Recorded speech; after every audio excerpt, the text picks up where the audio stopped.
Bonjour, ça comment allez-vous? Alors aujourd'hui on se retrouve sur une vidéo Clash Royale où je vais vous présenter un petit deck, un deck fun à jouer, un deck assez chiant, un deck mais plutôt cool. Le voici, c'est un deck donc spawner, les decks spawner que je déteste. Alors je vais vous raconter la petite histoire pourquoi je vous présente aujourd'hui ce deck qui marche très bien. En fait c'est que j'ai fait 4 attaques juste avant et je suis tombé que contre des decks spawners, donc je les ai gagnés, je les ai plutôt avec ce deck, avec ce deck là. Et je les ai gagnés et ils m'ont un peu fait chier quand même, donc je me suis dit je vais en faire un moi aussi, un deck spawner. Je vais voir comment ça se passe. Alors ce deck il est composé de petites troupes et de cabanes et les pierres tombales.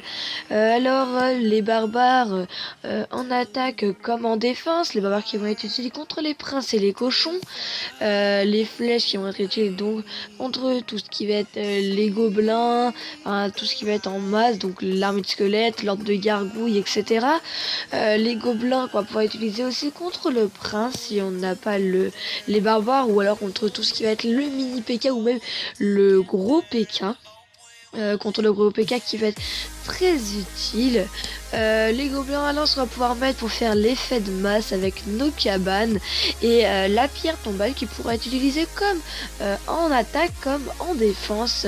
La pierre tombale qui pourra être utile en défense par exemple comme quand le prince ennemi charge notre tour, on pourra mettre la pierre tombale au sol, et comme ça vu que la pierre tombale, je vous le rappelle, fait spawn 4 ennemis quand elle est détruite, donc ça pourra faire déjà attendre un peu le prince, et comme ça notre tour d'archer va pouvoir lui taper dessus, ainsi que nos petits squelettes. Donc voilà pourquoi je vous parle de cet effet de masse, de pourquoi on met la pierre tombale, pourquoi on peut la mettre en défense.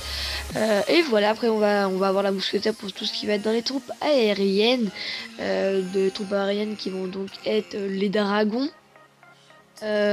Les gargouilles que je vous conseille pas, enfin les gargouilles, les 3 petites gargouilles, les gargouilles normales, je vous conseille pas de mettre des flèches dessus parce que c'est pas, enfin il y en a pas énormément, mais je vous conseille vraiment contre la horde de gargouilles qui pourra faire très bobo à l'ennemi. Donc on va tout de suite lancer le gameplay que je vais vous présenter.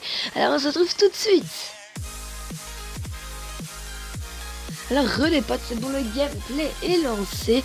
On était contre Hassan et on va voir notre main de départ. On avait une cabane de barbares avec des cabanes de gobelins et des sbires gobelins ainsi que des gobelins normales. Alors vous pouvez voir une attaque dès le début de l'ennemi, une attaque qui va faire extrêmement mal vu qu'il va pouvoir nous retirer notre tour, nous la détruire dès le début. Là vous avez jamais pu c'était une merde, le deck ne sert à rien, mais vous inquiétez pas, ne quittez pas toute la vidéo parce que ce n'est pas grave si l'on perd une tour. Ça va être dans le but principal de l'attaque, parce qu'en fait on va vraiment faire un effet de masse que sur d'un côté, donc l'ennemi n'aura plus, enfin même s'il nous aura détruit notre tour, et il va pas penser, enfin sa deuxième pensée ça va pas être d'attaquer notre HDV, sa deuxième pensée ça va être vraiment de défendre. Et regardez,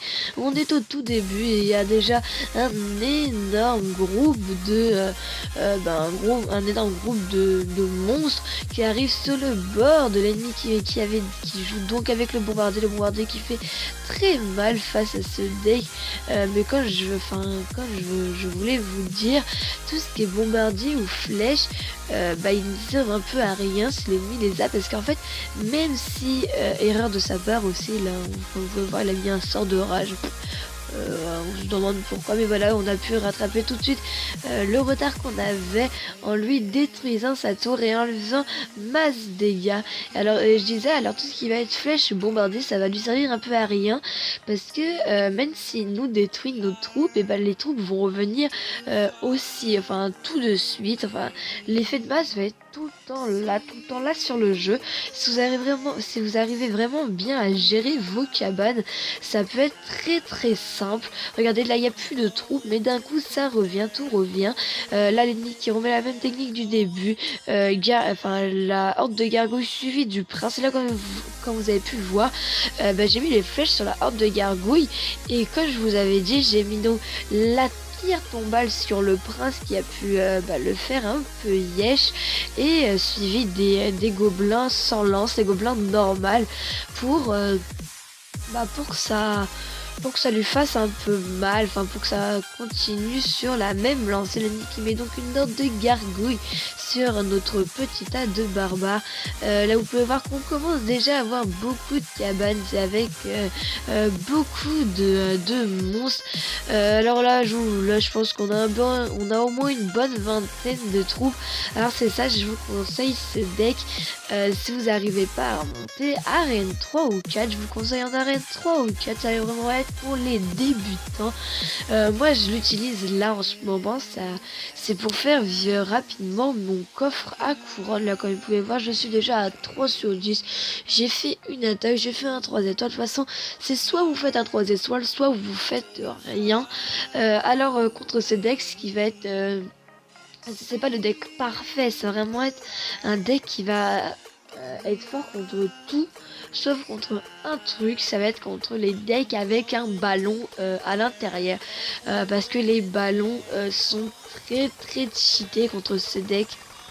Ils vont pouvoir vous détruire vos cabanes, ils vont pouvoir vous détruire votre HDV rapidement. Donc on va pas pouvoir faire grand chose contre les ballons, mais voilà, j'espère que vous avez compris à peu près le but de ce deck. Je vais vous relancer un deuxième gameplay sous les yeux, je vais vous le commenter. Alors on se retrouve tout de suite. Alors les potes, on était contre un level 6 contre Nick. Vous pouvez voir déjà sa main qui a presque que des épiques. Alors ça commence un peu mal pour lui. On commence directement avec la cabane de barbare. La cabane de barbare, je vous la conseille fortement si vous l'avez dans votre main de départ. L'ennemi qui commence directement avec un fusil à gobelins sur nos cabanes. Si vous tombez contre un deck spawner, je vous le conseille pas. Trop. L'ennemi qui met donc un prince et je lui mets donc les gobelins suivis de la pierre tombale. La pierre tombale, je vous le rappelle, qui fait très mal en défense. Et voilà, l'ennemi qui met donc un dragon, mais nous on a déjà un petit effet de masse qui commence déjà à arriver. On lui lance une petite mousquetaire pour lui faire des petits dégâts sur son dragon, et après la mousquetaire qui a pu faire au moins pas mal 5 coups sur sa tour qui vient donc de tomber. Enfin, il reste 9 mais elle va tomber, et voilà. Alors là vous pouvez voir qu'on a déjà un bon effet de masse de spire gobelin avec des gobelins normales, les gobelins normales qui vont faire extrêmement mal sur son HDV. On n'a pas trop de tours sur le jeu. Là j'ai fait un très mauvais jeu, parce que regardez où j'ai mis ma pierre tombale, je l'ai mis carrément dans son camp.